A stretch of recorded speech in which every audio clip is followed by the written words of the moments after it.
When the NBA announced the new 65 game requirement for awards, I really liked it.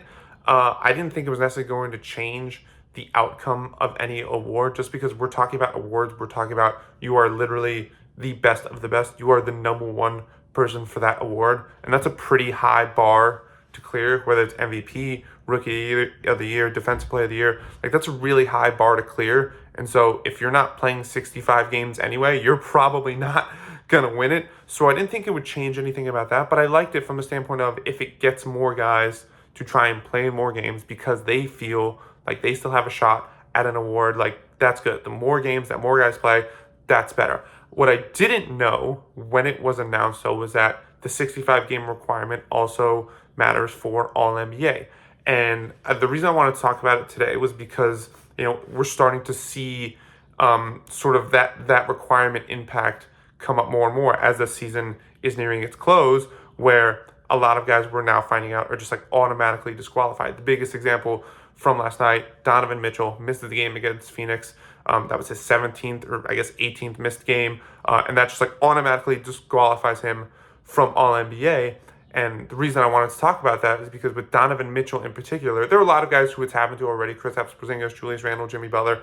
But like with Donovan Mitchell in particular, it feels it definitely makes me question the 65 game requirement for All NBA. Again, I like it for the awards because the awards are even more exclusive. It's one guy wins the award, but when it comes to All NBA, I don't know if I like it as much because we're talking about 15 guys, and especially now where I'm pretty sure All NBA is positionless. It's really just like the best 15 guys in a season, right? That's All NBA. And making All NBA is super important. It's super important, I think, just like for legacy and your accomplishments, but also like the contract incentives and all that stuff that's baked into a lot of guys' deals.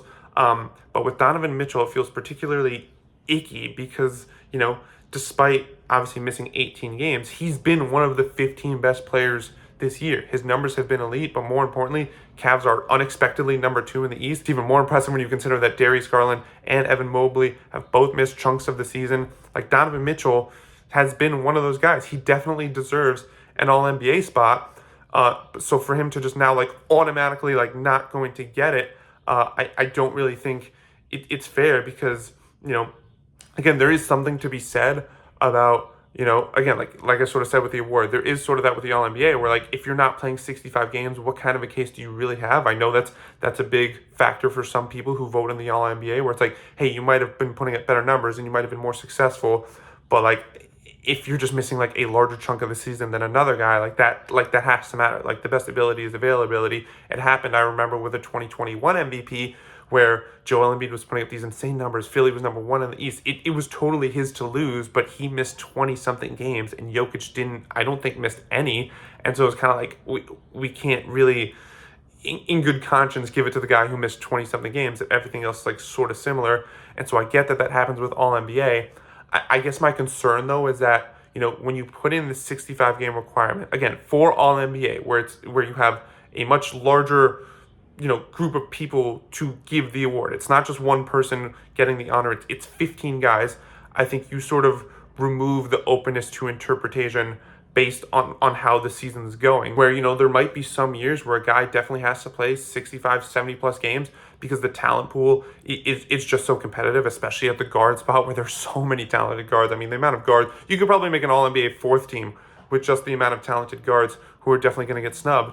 But I don't like this idea that one of the best 15 guys of the season gets automatically snuffed out because he missed games. Now, obviously, it might look not as bad depending on how many more games he missed. And again, you could also argue that, like, hey, there are just so many talented guards that, like, availability has to factor in. Like, Donovan Mitchell might get snubbed, but I don't know if that necessarily means that someone who's going to replace him is undeserving. Because, again, there's just that much talent in the NBA as a whole, but especially at the guard spot. But it just, I don't know. I would like to leave the All NBA spots a bit more open to interpretation depending on sort of the flow of the season. It might not apply this year, but like again, I do think that there might come a time where, and again, maybe this also doesn't happen because it's positionless, so we don't just like automatically have to pick 2 guards, 2 forwards, and a big man, we could just sort of pick the best 15 guys. And so maybe that's what makes the All NBA, like, I think, easier. But I also don't like the idea that, again, someone is just automatically disqualified no matter what they've done throughout the season, no matter what, their resume for the year is going to look like. Because again, like, what if there's a year where Donovan Mitchell does what he does, right, and he's really great, but again, he doesn't hit the 65 game mark? But what if there are other guys who are worse than him who hit the 65 game mark, and now they're making All NBA over him just because they played more games? Like, again, I understand that, like, availability is important, but, like, does that mean it should override, like again, what if Donovan Mitchell only plays in 64 games? Like, I think there's so many factors that you need to consider, and I think it needs to be, evaluated on a year-to-year basis. And so I don't know if I like that. And so again, maybe, making it positionless makes it a bit easier because there aren't going to be as many snubs, because you could really pick the 15 best guys, or maybe if one guy can't make it, then you could really pick the next man up, not just the next man up in the same position who might be worse. Like, you're not picking a worse guard over a better forward who deserve to make the All-NBA just because you need to pick from that position, if that makes sense. I don't know if I like it for All-NBA. And so I wonder if the league is going to tweak it, because again, there's 15 spots there. It's not as exclusive. It's obviously still super exclusive, but not as exclusive as a singular award. But I guess we'll have to see. Obviously, the first year of these things, they're never going to be perfect. I know Adam Silver's probably going to go back to the drawing board and see, like, okay, what works, what doesn't. But I guess it just, like, bothers me that Donovan Mitchell, just, like, despite his insane season carrying the Cavs to the number 2 seed, like, he's just not going to be represented in sort of the history books of this season, when he definitely deserves to be, considering how insane he's been and how successful the Cavs have been.